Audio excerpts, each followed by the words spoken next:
सरोकार में आपका स्वागत है। दिल्ली के सभी सफाई कर्मचारियों और अन्य सभी सरकारी कर्मचारियों के लिए अरविंद केजरीवाल ने बड़ा ऐलान किया है। केजरीवाल ने कहा कि अगर केंद्र सरकार सब्सिडी पर जमीन उपलब्ध कराए तो आप सरकार उस पर मकान बनवाएगी। आसान किश्तों में सफाई कर्मचारियों को मालिकाना हक देगी। उन्होंने कहा कि दिल्ली के अंदर सरकारी कर्मचारियों के लिए मकान बनवाएगी सरकार, इन्हें आसान किश्तों पर खरीदा जा सकेगा।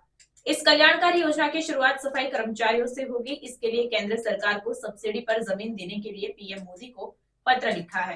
केजरीवाल ने इस योजना के बारे में जानकारी देते हुए बताया कि इस हाउसिंग स्कीम की शुरुआत एमसीडी और एनडीएमसी के सफाई कर्मचारियों से की जाए। इसके अंदर जमीन केंद्र सरकार दे और दिल्ली सरकार मकान बनवा देगी। नौकरी के दौरान ही सफाई कर्मचारी किश्तों में घर खरीद सकेंगे और रिटायर होने के बाद वह उसमें शिफ्ट हो सकेंगे। अरविंद केजरीवाल की पूरी बात सुनिए कि उनका क्या कहना है।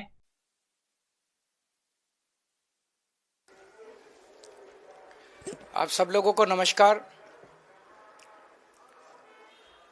दिल्ली में रहने के स्थान की, निवास स्थान की, घर की बड़ी समस्या है और खासकर गरीब आदमी के लिए किराए पे घर लेना या अपना मकान लेना लगभग इम्पॉसिबल के करीब है। मैं अभी जब अपनी विधानसभा में घूम रहा हूं, बहुत सारे सफाई कर्मचारी आते हैं। सफाई कर्मचारी जब रिटायर हो जाता है, जब तक रिटायर होता है तब तक तो उसे सरकारी निवास मिल जाता है, लेकिन जब रिटायर होता है तो वो लगभग सड़क पे आ जाता है। उसकी इतनी पेंशन नहीं होती कि उसमें वो किराए पे अलग घर ले सके, इतने पैसे नहीं होते उसके पास, सेविंग्स नहीं होती कि एक घर खरीद सके। मैंने कई ऐसे सफाई कर्मचारियों को देखा है जो रिटायरमेंट के बाद झुग्गी में अपना जीवन जीने के लिए, और झुग्गी भी आसान नहीं है बनानी, झुग्गी में अपना जीवन निर्वाह करने के लिए मजबूर हुए हैं। तो आज मैंने प्रधानमंत्री जी को एक खत लिखा है, उसकी कॉपी आप लोगों को दे रहे हैं कि दिल्ली के अंदर सरकारी कर्मचारियों के लिए योजना बनाई जाए, स्कीम बनाई जाए, जिसके तहत, क्योंकि दिल्ली में लैंड जो है वो केंद्र सरकार के अधीन आती है, तो अगर सब्सिडाइज्ड, हाईली सब्सिडाइज्ड रेट पे केंद्र सरकार लैंड दे दे तो उस पे दिल्ली सरकार मकान बनवा देगी और आसान किश्तों के अंदर सरकारी कर्मचारी वो उसका पैसा भुगतान करके उसके मालिक बन सकते हैं, उन घरों के मालिक बन सकते हैं। तो मैंने आज उनसे निवेदन किया है कि इसकी शुरुआत हम सभी सफाई कर्मचारियों से कर सकते हैं। इस योजना की एनडीएमसी के सफाई कर्मचारी हैं और नगर निगम के सफाई कर्मचारी हैं, और एनडीएमसी के और दिल्ली नगर निगम के जो सफाई कर्मचारी हैं, इन लोगों से इस योजना की शुरुआत की जाए, जिसके तहत केंद्र सरकार जमीन दे, दिल्ली सरकार उस पर घर बनवा दे और सभी सफाई कर्मचारी आखिरी के अपने कुछ सालों में अपनी तनख्वाह में से उसकी किश्तें कटवा के, और जब तक रिटायर हों तो रिटायरमेंट में उनके लिए एक सम्मानजनक जीवन जीने के लिए घर उन लोगों को मिल जाए। मैं उम्मीद करता हूं कि केंद्र सरकार इसके लिए राजी होगी, प्रधानमंत्री जी इसके लिए राजी होंगे, क्योंकि गरीबों के बारे में है। तो पहले सफाई कर्मचारियों से इसकी शुरुआत करते हैं।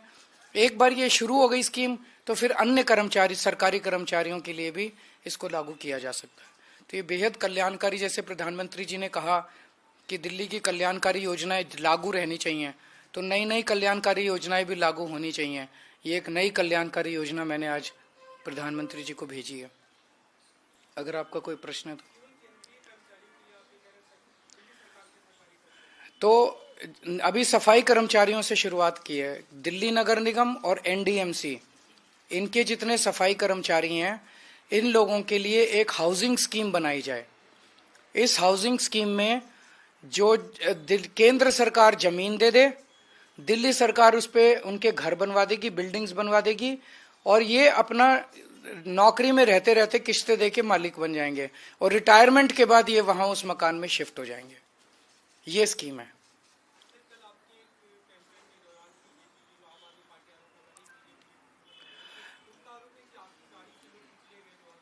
देखिए, इस बार हम जिस तरह का कैंपेन देख रहे हैं, दिल्ली के लोगों ने इस तरह का कैंपेन देखा नहीं है। इस तरह की हिंसा आज तक दिल्ली के लोगों ने देखी नहीं है, जिसमें एक पूर्व मुख्यमंत्री के ऊपर कातिलाना हमला करने की कोशिश की जाए। लेकिन मैंने हमेशा कहा है कि मैं देश के लिए, समाज के लिए मेरा जीवन समर्पित है। वो अपने वो इसी तरह से, वो हार रहे हैं बुरी तरह से, वो इसी तरह से चुनाव लड़ना जानते हैं, वो इस तरह से अपनी कैंपेनिंग करें। मैं लोगों के काम के लिए, लोगों की योजनाओं के लिए, लोगों के भले के लिए, उनके विकास के लिए योजनाएं ऐलान कर रहा हूं, अपना काम बता रहा हूं। हम उस तरह से अपना कैंपेन कर रहे हैं। लिख के देने दो, वो अभी थोड़े दिन उनको उसमें जीने दो, सपने में जीने दो, कोई हर्ज नहीं है।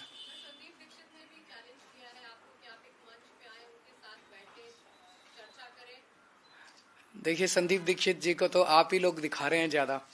वो भी मुझे बताया गया, ऊपर से फोन आता है कि संदीप दीक्षित को दिखाओ, संदीप दीक्षित को दिखाओ। तो भाजपा को इस बार कांग्रेस का सहारा है इस चुनाव में। अगर आपने हमारा अभी तक चैनल सब्सक्राइब नहीं किया है तो कृपया चैनल सब्सक्राइब कर लें, लाइक करें, शेयर करें, कमेंट करें। तो मिलते हैं फिर किसी और खबरों के साथ। नमस्कार।